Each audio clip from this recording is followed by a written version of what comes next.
Hello. What we're going to be doing in this video is we're going to be going through the functionality of a Google application called Jamboard. So you can see we're here in the Google home screen. I'm just going to check that I'm signed into my work account to make sure that everything I'm doing is on my work account rather than my personal Google account.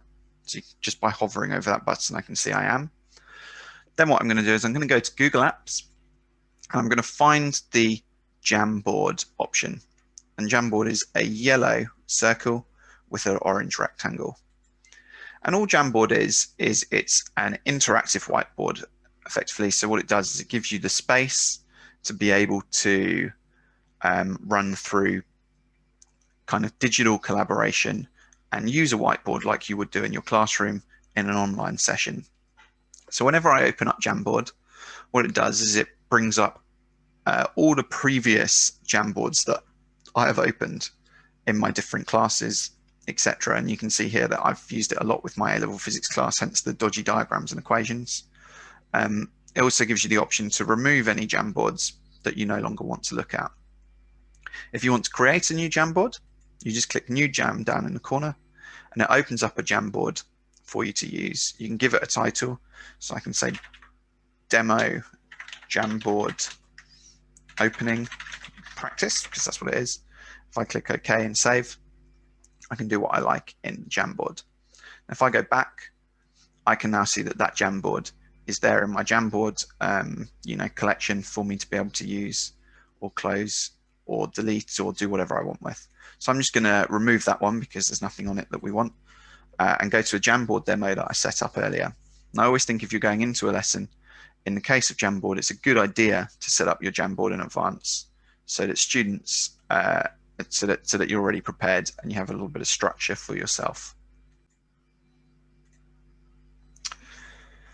So what we can see now is we can see the Jamboard functionality. So we're just going to run through all the different kind of options we have for different types of controls and what we can do. So the first one we're automatically defaulted to is a cursor, and that just allows you to select different things on the screen that are there. At the moment we've got no items, so we can't do anything with it. The next option at the top we're going to talk about is the pen. So we can write, in my case particularly badly, we can write with the pen. We can also change the size of the pen. So if we want a thicker line, we can say we can, or change the style to make it slightly more artistic, etc. Other options you've got with this is you can change the color, but that's the kind of functionality. We've also got an eraser, so we can rub things out that we've put on like we would do on a whiteboard. If you're anything like me, you'll regularly make mistakes and you'll therefore have to use the eraser a lot. We can add sticky notes, so we can type into these, save them, and they'll appear. And once they're on the screen, we can drag them around, resize them, add more sticky notes if we want to, change the color of the sticky note. This can be helpful for collecting ideas. And drag them all around the screen and put them in different places. And if we want to drag them around or change the writing that's in them, all we have to do is make sure we've got the cursor, double click on them, and we can change the text easily. The next option that's on here is the ability to add an image. So if you've got images in your Google Drive or on your computer that you want to share, you can just drag them into here and upload them like you would do normally. We also have the ability to add text boxes with this button down here. So we can add a text box. And I find this a lot easier if we've got any extended text. As you can see, it took me a long time to write this, and it's not very neat. But if I'm to type it, so I can double click into my text box and type my message. And you can see I've got that a lot quicker and a lot neater than I have above. The final option is you've got the ability to add shapes like you would do in Google Word or Word or Docs or anything where you would normally add shapes to help with any diagrams you've got to do. And then the very final thing, and this doesn't add anything to the screen, it's just good for highlighting things, is we have the laser pointer. So we can use it to highlight particular aspects. Let's say I wanted to draw my attention or my students' attention to the square. I could circle it and the laser disappears after a few seconds. So it's just a trail to bring people's attention to things. So that's the kind of basic functionality of Jamboard. What we're going to just do now is kind of go through how you might use it in a lesson or a live Q&A session. So you might find often that students submit, particularly if you're doing Q&A sessions, questions before the Q&A session, or you might find it helpful if you aren't asking them to do that, to ask them to do that. So you've got a little bit to prepare for. And if they do, so let's say a student says they're struggling with a question, what you can do is you can, before the session starts, add that question to a frame. So I've got a student that was struggling with this question. Car is traveling at 40 meters a second for 12 seconds. How far does it travel? So the question is already written there for me to be able to have a go at answering. So if I wanted to answer that, I can read it. I know it's speed equals distance divided by time equation. So I can just start writing it out. I want to rearrange. So distance equals speed times time. Then I can plug my numbers in, type my answer into the calculator, and I know that's going to be 480 meters. And you can talk your students through answering that question and answer it on the whiteboard in front of them.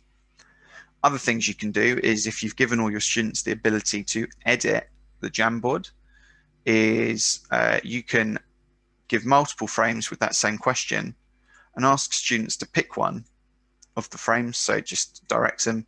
You might find it easier to put students' initials in the corner of the frame that you want them to use, so they don't fight over the same one, and they can start answering the question.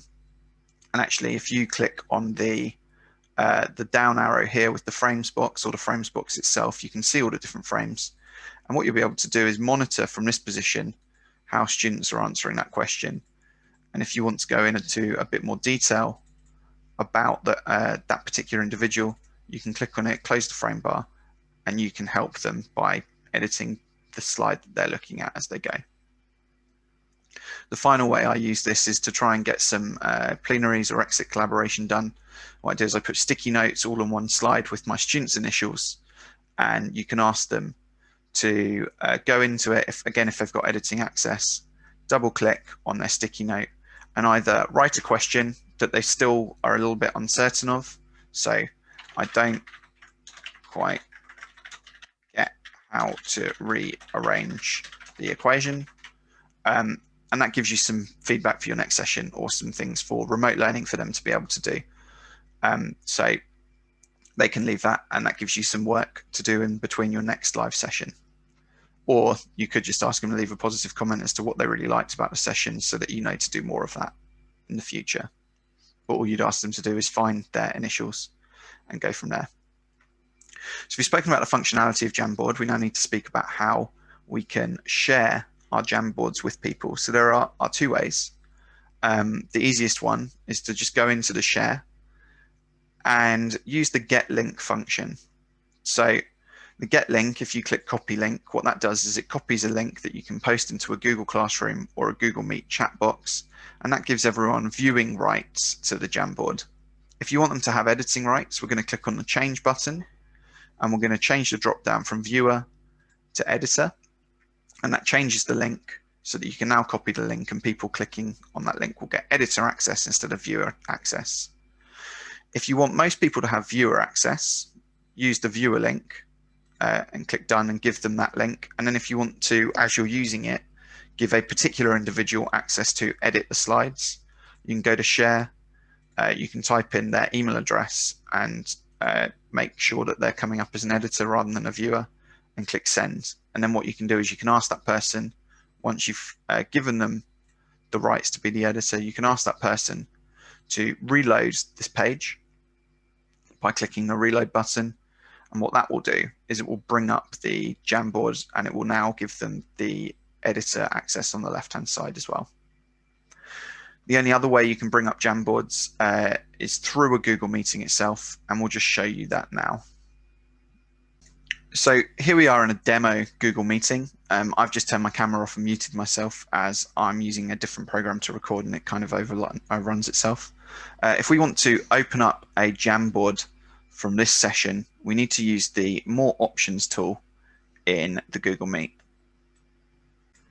So if we go to the More Options setting down here, it's this 3 dots. We click on it, and we can open a jam.